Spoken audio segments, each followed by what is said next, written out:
어느 날 아침 거울 앞에 서서 문득 이런 느낌을 받아본 적 있으신가요? 분명히 같은 얼굴인데 내가 예전 같은 내가 아닌 것 같다. 예전처럼 그렇게 불안하지도 않고, 예전처럼 급하게 발끈하지도 않고, 예전처럼 누군가의 인정을 그렇게까지 갈망하지도 않는 나. 그런데 언젠가부터 이렇게 변한 건지 정확히 기억은 안 나요. 언제부터 내가 좀 더 평온해졌지? 이게 바로 진짜 변화의 신호라고 칼 융은 이야기합니다. 오늘은 그 조용한 변화의 순간들을 같이 짚어보려고 해요. 어쩌면 이미 당신 안에서도 살짝 혹은 꽤 많이 진행되고 있을지도 모르는 변화들. 특히 그림자가 더 이상 나를 조종하지 않을 때 나타나는 10가지 신호를 하나씩 정리해서 들려드릴게요. 일부, 그림자가 조용히 힘을 잃어갈 때 벌어지는 일. 융의 분석 심리학에서 말하는 그림자는 나쁜 것 그 자체가 아니에요. 우리가 인정하지 못했던 나의 일부, 억압해온 감정, 숨기고 싶었던 욕망들. 문제는 그림자가 있는 게 아니라 그림자를 의식하지 못할 때 그것이 우리의 선택과 관계, 감정을 몰래 조종한다는 데 있죠. 하지만 진짜 변화가 시작되면 그림자는 갑자기 없어지는 게 아니라 자리에서 물러나기 시작합니다. 여전히 거기 있지만 더 이상 내 행동과 감정을 마음대로 끌고 다니지 못하는 상태. 그때부터 우리는 무의식적인 반응 대신 의식적인 선택을 조금씩 하기 시작해요. 이제 그 변화가 구체적으로 어떻게 드러나는지 10가지 신호로 정리해 볼게요. 2부. 내가 더 이상 예전의 내가 아님을 알려주는 10가지 신호.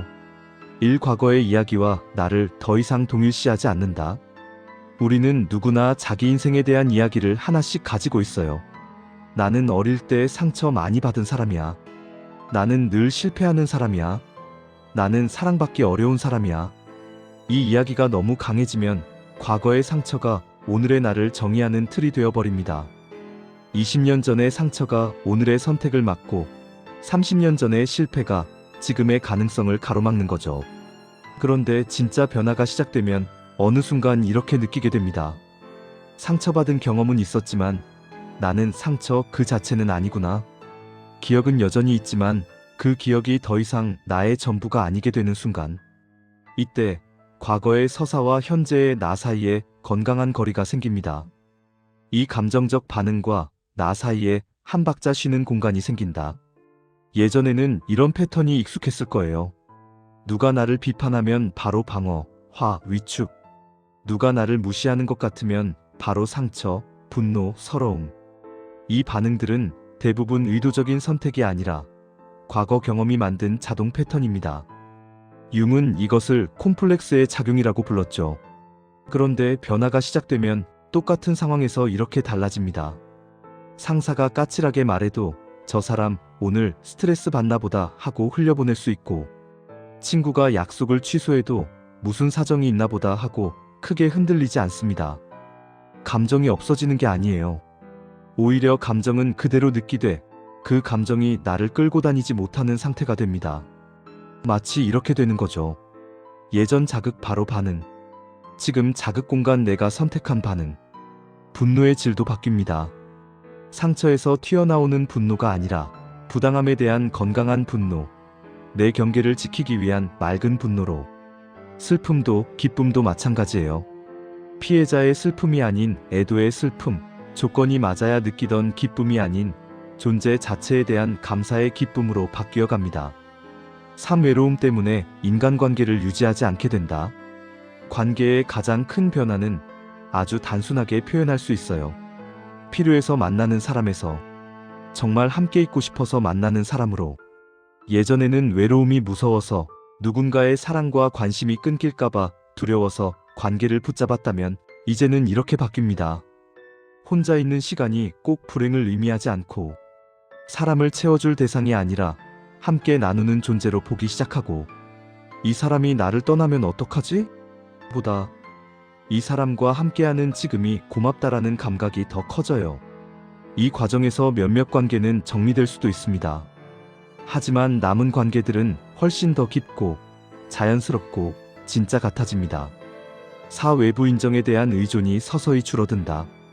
한국 사회에서는 특히 이 부분이 크게 와닿을 거예요. SNS 좋아요 숫자, 타인의 평가, 남들이 뭐라 볼까 하는 시선. 이게 오래도록 나의 자존감을 좌우했을 수 있어요. 그런데 변화가 시작되면 칭찬과 비판이 여전히 귀에는 들어오지만 가슴을 휘어잡지는 못하게 됩니다. 사람들 반응이 완전 하나도 안 신경 쓰여요.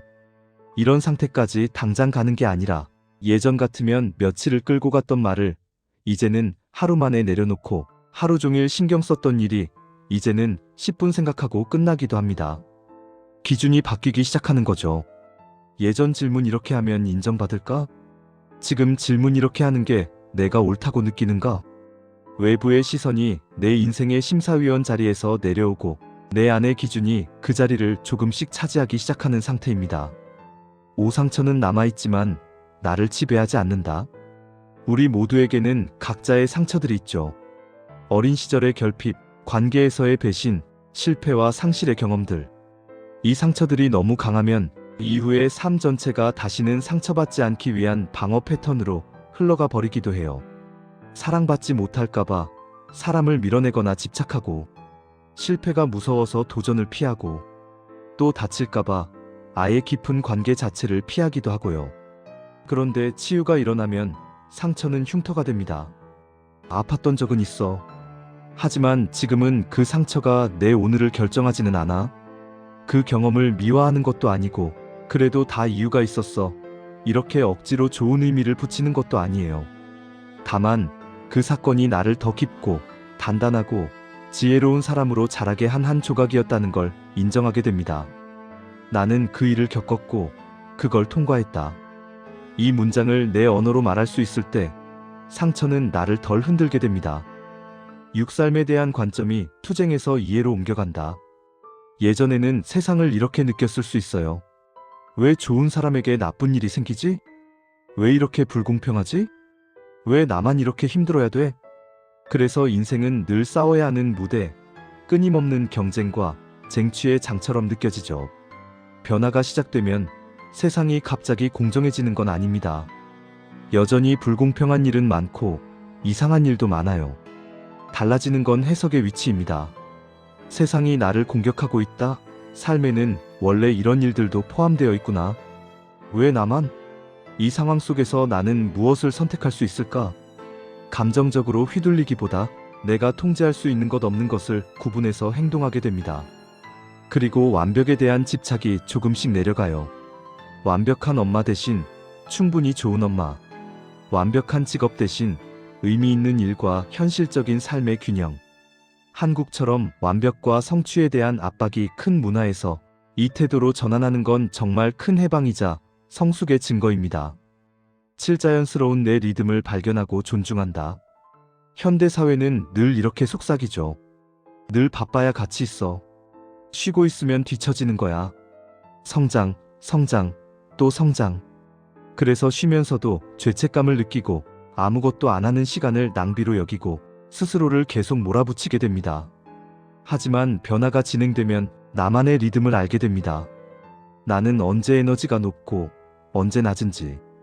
나는 아침형인지 밤형인지. 나는 혼자 있을 때 충전되는지 사람들과 있을 때 충전. 그리고 계절, 몸, 특히 여성이라면 월경주기의 리듬까지 함께 읽어가며 아, 지금은 내 안이 이런 계절이구나를 인정하기 시작하는 거예요. 그렇게 되면 삶이 조금 더 자기와의 협력이 됩니다. 억지로 나를 밀어붙이는 게 아니라 내 흐름을 믿고 타는 쪽으로, 게으름이 아니라 지속 가능한 방식으로 나를 쓰는 법을 배우는 거죠. 팔 모든 것에 의미를 짜내려는 강박에서 조금씩 자유로워진다. 의미를 찾고 싶어 하는 건 아주 건강한 욕구예요. 문제는 이게 강박이 될 때입니다. 이 시간이 무슨 의미가 있어야 돼? 이 관계가 나를 얼마나 성장시키는지 설명할 수 있어야 돼. 내일이 세상을 바꾸지 못하면 의미가 없어. 그러다 보면 그냥 쉬는 시간, 아무 목표 없이 수다 떠는 시간, 그냥 멍하니 있는 순간들을 죄다 쓸모없다고 치워버리게 되죠. 하지만 변화가 일어나면 그냥 좋은 것들을 허용하는 힘이 생깁니다. 그냥 웃긴 예능 보면서 웃는 시간, 그냥 커피 한 잔 앞에 두고 멍하게 있는 시간, 아이와 특별한 교육 목적 없이 그냥 놀아주는 시간. 이게 의미 없는 시간이 아니라 삶을 살아낼 힘을 채우는 시간이라는 걸 몸으로 알게 돼요. 억지로 의미를 부여하지 않아도 시간이 지나고 나면 그때의 그 사소한 순간들이 나를 살려줬구나라는 걸 알게 되는 거죠. 지금 이 순간이 부족한 곳이 아니라 충분히 좋은 곳으로 느껴진다. 현대 사회는 늘 이렇게 자극합니다. 더 좋은 데로 가야지. 지금보다 나은 미래, 더 나은 나. 지금은 준비 단계, 진짜 인생은 나중에. 그래서 현재는 늘 부족한 곳, 더 나은 곳으로 건너가기 위한 발판처럼 느껴집니다. 변화가 일어나면 여기에도 시프트가 생겨요. 여전히 꿈과 목표는 있지만 미래의 행복을 위해 지금을 전부 갈아넣지는 않게 됩니다. 작은 순간들에서 충만함을 느끼게 돼요. 평범한 아침 식사, 따뜻한 커피 향, 창밖의 햇살, 가족의 웃음소리. 이 정도면 충분히 좋다는 감각이 몸에 들어옵니다. 비교에서도 조금씩 자유로워져요. 저 집 아이, 저 사람 커리어, 저 사람 연봉. 에서 그 사람은 그 사람 인생, 나는 내 인생으로. 특히 자녀나 나 자신을 비교하지 않고 있는 그대로의 성장과 과정을 기뻐해 줄 수 있을 때 이미 상당한 변화를 통과하고 있는 겁니다. 시편존 그 자체가 사랑의 언어가 된다. 마지막 신호는 조금 시적인데 동시에 굉장히 구체적이에요. 예전에는 사랑을 이렇게 느꼈을 수 있어요. 큰 이벤트, 선물, 멋진 말, 특별한 이벤트와 퍼포먼스. 물론 이런 것들도 분명 기분 좋고 의미 있어요. 하지만 변화가 일어나면 사랑의 중심이 함께 있음의 질 쪽으로 옮겨갑니다. 스마트폰 내려놓고 딴 생각 잠깐 뒤로 밀어두고 눈앞의 사람에게 완전히 집중해주는 시간. 아이들은 이걸 기가 막히게 알아차려요. 몸만 옆에 있는 건지 마음까지 같이 와 있는 건지. 연인, 부부, 친구, 동료 관계도 마찬가지입니다. 길게 함께 있는 시간보다 짧더라도 진짜로 함께 있는 시간이 관계를 바꿔요. 그리고 이 현존은 타인에게만이 아니라 나 자신에게도 필요한 태도입니다. 실수한 나를 향해 왜 또 이래? 가 아니라 그래, 그럴 수 있지. 다시 해보자. 라고 말해줄 수 있을 때, 이때 우리는 비로소 나 자신의 좋은 친구가 되기 시작합니다. 3부. 이 변화를 돕는 몇 가지 아주 구체적인 연습들. 융은 이런 변화가 완전히 저절로만 일어나는 건 아니라고 말했어요. 자연스러운 흐름이 있지만 의식적인 참여도 필요하다고요. 그래서 현실에서 바로 해볼 수 있는 연습들을 정리해 볼게요. 일자기 관찰 질문 던지기. 지금 나는 왜 이렇게 과하게 반응하지? 이 감정, 어디서 익숙한 느낌이지? 이렇게 스스로에게 질문을 던지는 순간 무의식 패턴이 의식의 빛 아래로 올라옵니다. 이 꿈과 상징을 살짝 메모해 보기. 매일 하지 않아도 괜찮아요. 반복적으로 나오는 꿈, 강렬하게 남는 이미지들만이라도 메모해 두고 가끔 다시 읽어보는 것만으로도 내 무의식의 패턴을 엿볼 수 있습니다. 3. 조용히 나와 만나는 시간 만들기. 잠들기 전 510분 산책하면서 카페에서 멍 때리며 핸드폰 잠깐 멀리 두고 요즘 나는 어떤 생각을 자주 하고 있지? 하고 내 안을 들어보는 시간. 4. 창작으로 내 마음 표현해보기. 잘할 필요 전혀 없어요. 글쓰기, 그림, 소리, 춤, 콜라주. 형식보다 중요한 건 내 안에 뭔가를 바깥으로 꺼내어 형태를 주는 일 그 자체입니다. 5. 깊은 대화 한 사람이라도 만들기. 모든 사람과 깊게 이야기할 필요는 없어요.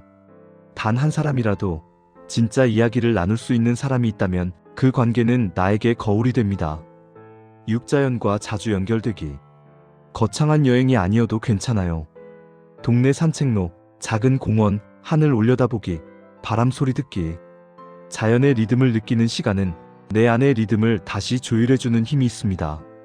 7. 필요하다면 전문적인 도움 요청하기.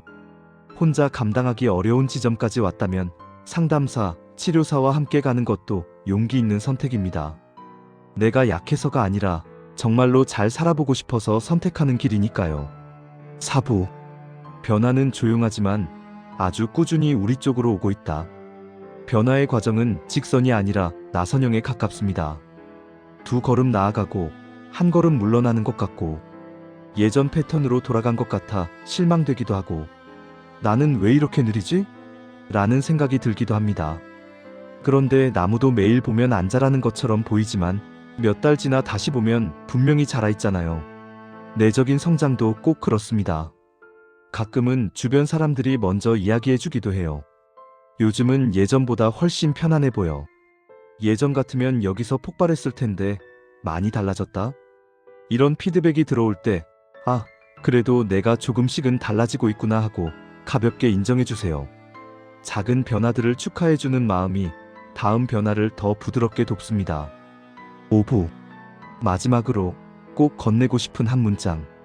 아무리 오래 같은 패턴에 갇혀 있었다 해도, 아무리 깊은 상처를 가지고 있다 해도 변화는 언제나 가능합니다. 융이 평생 연구하며 확인했던 것도 바로 인간 정신의 자기 치유력과 성장 잠재력이었어요. 이미 우리 안에는 완전한 자기 셀프가 있습니다. 우리가 하는 일은 그저 조금씩 그것을 발견하고 실현하고 살아내는 일이에요. 그래서 오늘 이 긴 이야기를 마치며 제가 꼭 전해주고 싶은 문장은 이겁니다. 당신은 이미 충분히 완전하고 충분히 사랑받을 가치가 있고 충분히 아름다운 존재입니다. 변화는 이 사실을 점점 더 선명하게 깨닫게 되는 과정일 뿐이에요. 오늘도 당신은 아주 작게라도 진짜 자기 자신에게로 한 걸음 더 가까워지고 있다는 걸 부디 잊지 않으셨으면 좋겠습니다.